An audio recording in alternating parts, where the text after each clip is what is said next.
Hello, hello, hello, everyone. Mike Arnold here, co-founder of Path Trading Partners, along with Bob Iacino. Everybody in the U.S., happy Memorial Day. Probably going to be lighter viewership today, but I am still here because we did have futures trading. They closed the financial futures closed about 3.5 hours ago.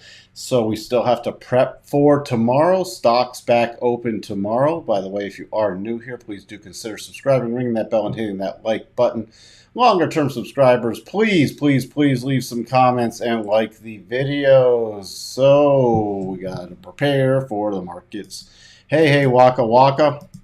Waka, let's get this fake market run going already. Let's sink the Titanic. Let's get this fake market run going already. Why is it a fake market run? I don't know about that. Looks like Asia took the market up. It seems like we hit resistance. Asia and Europe took it up, and then it sort of pulled back. Remember, we had hawkish comments from the Fed today that, no, like, we're not going to ease up with rate hikes. So that's the message. Also, numbers out of Germany, inflation numbers, absolutely horrible. Absolutely horrible. Look at that. And you want to talk about behind the curve? The ECB. This is behind the curve. I mean, our Fed's bad enough, but the ECB has got disaster written all over it. I mean, look at the time inflation was high. Look at where the rates were compared to. This is just a disaster. These central banks, oh well. What are we going to do? Welcome. Welcome, Michael. Crude looking strong. Yep, I told you about what my thoughts were on crude. And China reopening now. China's going to be pretty much reopening June 1st. So unless something really weird changes in the next couple of days, so you're going to get more crude demand up. So even with China being closed, crude demand has stayed high, and now there's going to be more crude draws. Yes, happy Memorial Day to you too, Michael. Hi, John. How's your weekend going? I worked yesterday, and I worked today. So, little shorter live stream today because I'd like to enjoy the last couple hours of Memorial Day. Gonna grill up some brats on the barbecue for tonight with some smoked mozzarella pasta salad. So, yo Fed, yo Fed. Yeah, Fed is screwed, but ECB is at another level. I mean, the ECB, I don't know what they're going to do. I mean, German inflation is almost 8%. That is brutal. I mean, and there's no sign of that stopping. I thank everybody for tuning in, though, spending a little bit of time to do the market prep. Again, I put up the sector overview earlier today. I recorded that after the financial futures closed at noon Chicago time. So that is up with some additional thoughts about what I'm looking at and what I'm watching. And the new Jim Iurio, Bob Iacino Futures Ed podcast did go up also. So check that out. You can check out the video feed. Narrative is lost with oil spiking. Looks like no peak inflation. Things are going to get ugly. And Biden is meeting with Powell tomorrow to discuss things. I wonder what they're going to discuss. So, sector overview is wonderful. Really loving all that info, Mike. Trying to share as much as possible to help everyone. Thanks for that nice comment, Michael. To help people sort of see what I do for some more weekly market prep, some of my thought process, the key things that I'm watching for. To help give you some ideas, and you can look at the stocks you're in or interested in and how they compare to the sectors they're in. Just, again, trying to help people get a more rounded approach. This isn't like some, I don't know. I think this is a real market analysis channel. That's how I look at it. We're not just here to put out fluff. At least I'm not. Tomorrow, house price index. Will be very interested in the rest of the house stuff at 8. So right when our live stream starts tomorrow, we'll have that information. I'm really watching 9 Central Time. All these are in Central Time because I am still living in Central Time. When I move from Central Time, then I don't know if I'll go Eastern or what time. We'll see. Consumer confidence coming out at 9 Central, and then Dallas Fed manufacturing at 9:30. I'm really interested in both those. Those are potentially market moving. Also, remember, tomorrow is the last trading day of the month. So there's probably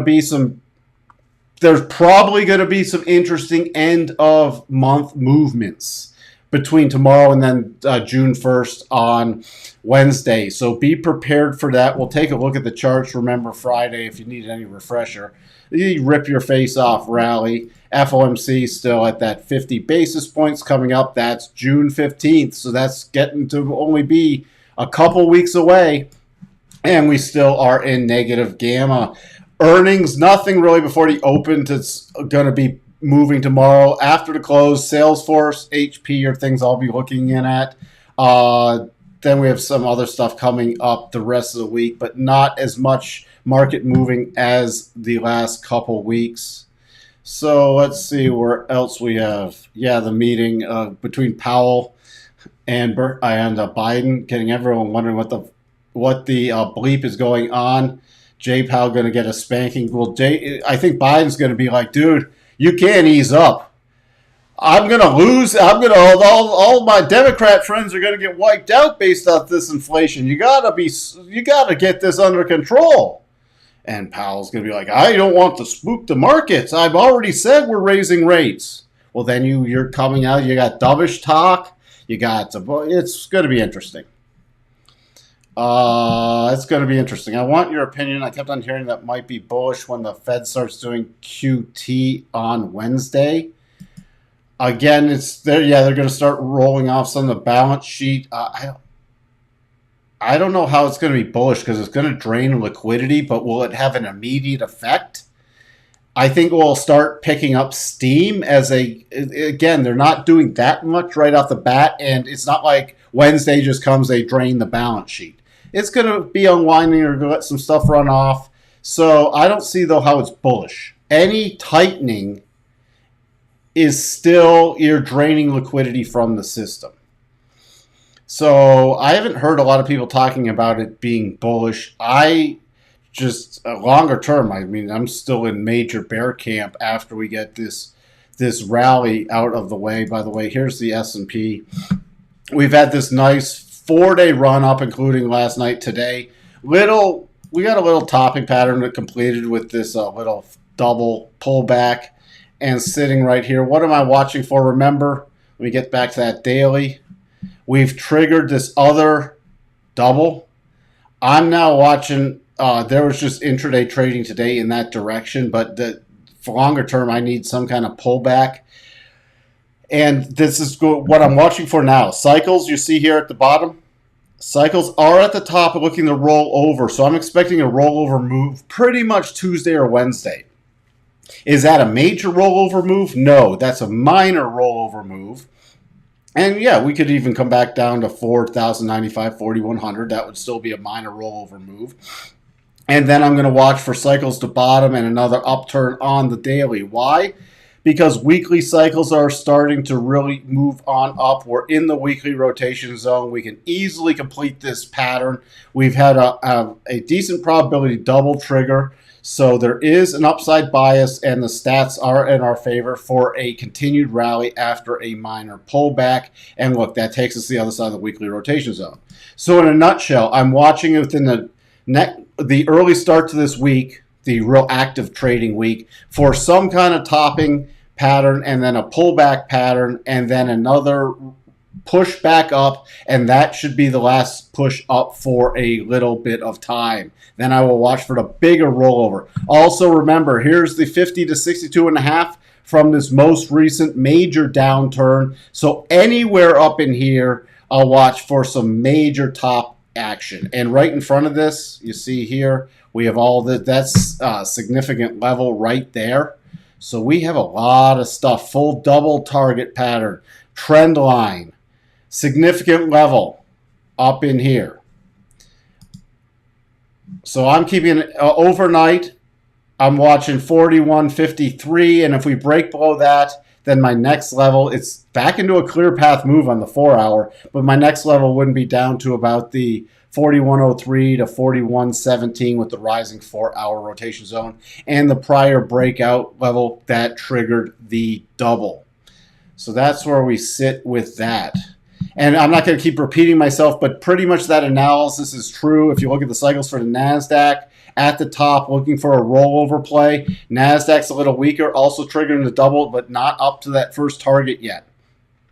And then if you glance at the weekly of the NASDAQ, you see cycles turning up. And you also see reaction right at the weekly rotation zone. See, this is the target was at the other side of the rotation zone. Now we get the smack into the rotation zone. So I'm really watching for some key resistance up here.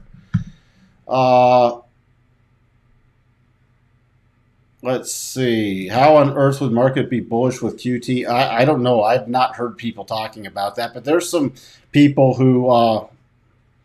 there's a lot of sort of bad information out there, especially on the tube, of people who really are just trying to pump a narrative instead of doing really good analysis.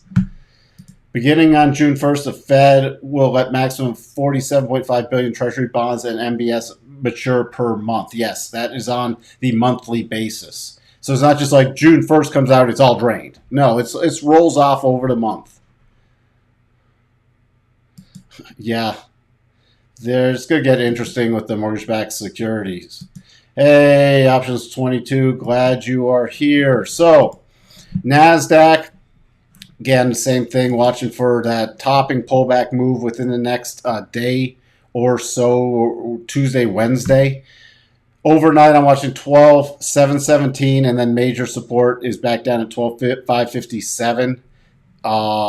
That's the next major support. And if we really pulled back, which would be a little bigger shocker, it would be about 12,450.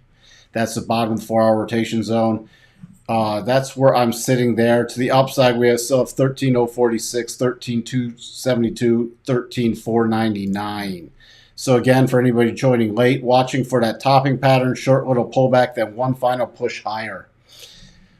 Dow, same story, but no double on the Dow moving through the harmonics. I'm going to have to use this as a little short-term pausing bar.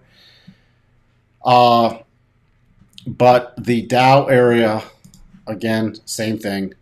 Dow's starting to roll over already on the daily cycles. So I'm going to be really paying attention to what the Dow does overnight and first thing tomorrow morning. 33,000 is my first area. Then I'm back down to about 32,700. On the next push higher, this is a sort of a weak pausing bar, but all we have right now, 33,790. First, I'd be watching the 62.5 level, this 33,600, and then 33,790. By the way, jumping back to the NASDAQ, I forgot to mention, again, even if you complete the double, the rollover zone for here is between the 50 and the 62.5, so you could easily complete that double and then roll over. I don't even know if the NASDAQ will be able to make it to the full double targets. We got to go with the stats, but I'm really focusing on the first and the second one. Why the first and the second one? Because of where they sit. You got a breakdown zone right here. With the second target, you see this breakdown zone. That's very key for the NASDAQ. Jumping over to the Russell. Russell also just into that daily rotation zone. You see against the 50, watching also for a pullback move in this. And then 1913, 1949, 1984. Pullback move would be, again, based off that 4-hour. I'm focused right now on about something more about 1869.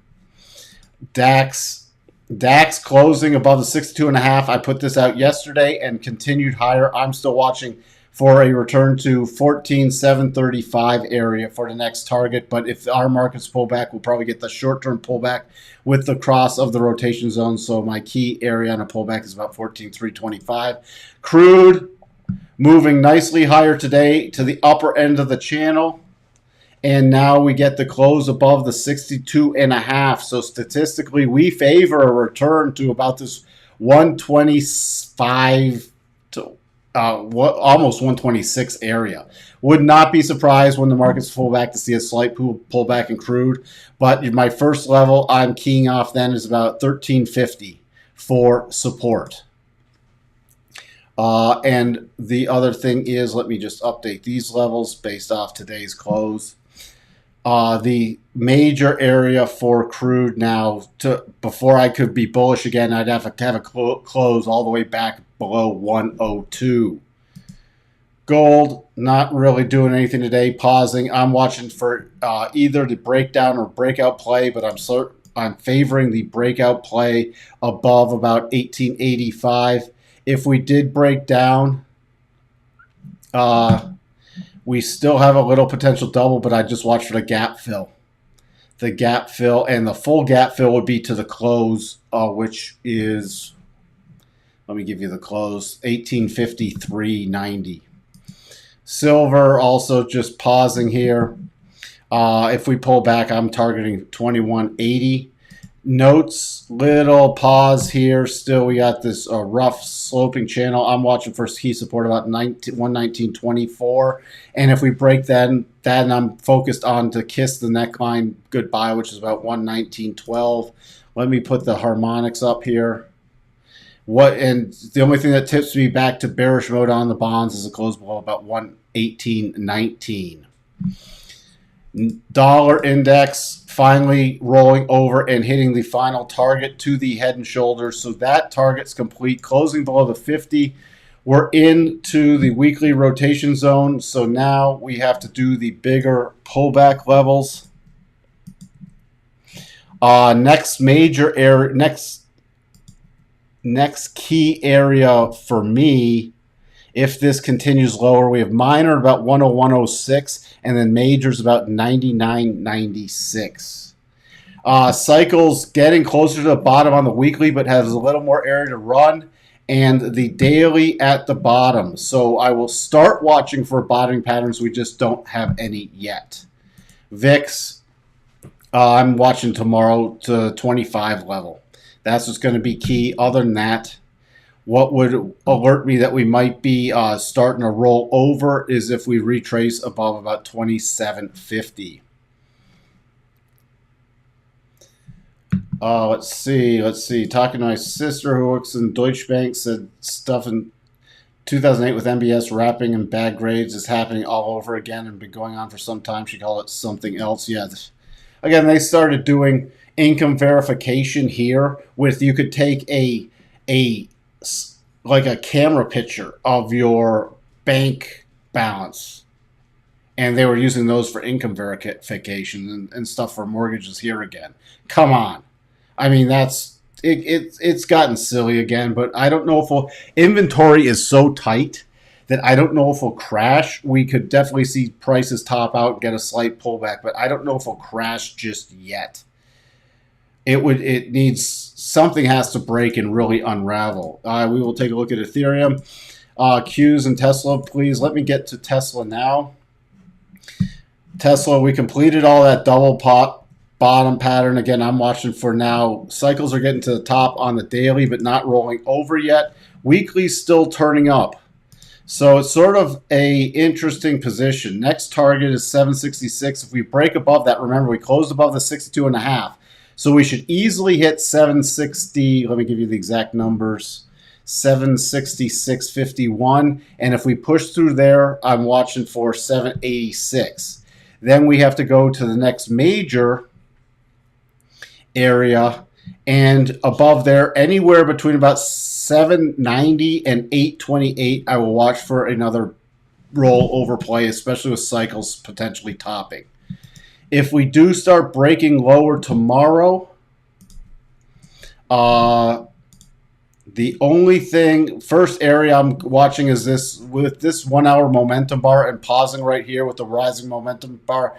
We start getting below 746. You're into a clear path move, and I start targeting this area from Friday's lows and then potentially the gap fill play.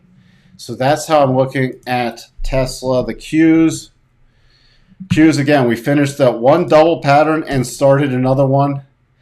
Pretty much the same thing with the NASDAQ. I'm watching for a minor pullback sometime Tuesday, Wednesday, even potentially going into a bit on Thursday, and then a push higher. We've triggered this bigger double pattern. So I'm focused on, after a pullback, then another push higher to complete some of these targets. I'm really focusing on this 317 area, and then I'm checking out the 322. Why those two? Because you see here that first one is right by the weekly rotation zone, and the next one is right at this breakdown zone. So those are the targets I am focused on with the Qs. Good evening, Anissa. Hope I said that right. Welcome to the live stream. Glad to have you. Let's check out. We've got a request for Ethereum. Ethereum, I mean, bouncing up. We have this potential double, but that's a long way off from triggering. So my next resistance area is right here on a continued rally, watching for a potential rollover about 2041. Above 2041, I will watch for that double target, for the first double trigger target, which is 2164.17, and I'd need that on a closing basis. If we break down, I mean, the next major target is all the way back to 1465. And it still favors a rollover play unless this bigger double gets triggered. Keep that in mind. It still favors a rollover play. Minor levels would be 1643 and 1585. And why does it favor rollover play? Because you're against the daily rotation zone and you are against the weekly rotation zone. So even a little minor pop, even a pop that triggers a double back to even 2400, 2403, just takes it back to the rotation zone, and I watch for the rotation back down and also look at the second target. Similar pattern to the Qs, where even the second target on this double were to trigger, just takes it down to this breakdown zone. So overall, we could get that pop. Nothing to do really until from the major bullish side until I get this to trigger. Other than that, it's just short-term plays, watching for a potential rollover in the daily rotation zone. Bitcoin, pretty decent move up there. There's no double play here, but it's the same thing. I'm watching for another rollover play, especially closer to about 33,000 to about 33.7. What else do we want to look at? Other stocks that I'm keeping a close eye on for plays, if you're not in them already. Microsoft, you see here, right against the weekly rotation zone. Cycle's starting to turn up, not an overbought condition yet, and triggering this daily double. So even on pullbacks in Microsoft, I'm watching for pullback plays, and depending on your timing, then your targets are with the 50. Do not ignore this 277.48 target right with that 50, and then the next two targets are 282 and about 286.64. So this could still be plays. You do have a potential gap fill, so if we do roll over, I'll be watching, and you know how I target the area for plays with the candle bodies and the peak, and I'd slightly lower that one with this instance, because this is where you got that gap open from back on the 17th of May, and this is where we closed on the 26th of May. So this is the area I'd be watching for a pullback move and then a rotation higher in the short term. But that's a very interesting play with Microsoft. And why am I watching for that pullback? Because we're at cycle tops. They look to be trying to roll over, but the weeklies are at cycle bottoms. So pullback, and then a continued rally, and then the next bigger rollover move. That's just one I wanted to point out to everybody. That's where I think I'm going to call it a day, if you don't mind, so I can enjoy some of the remaining hours on my Memorial Day. Again, happy Memorial Day to everyone.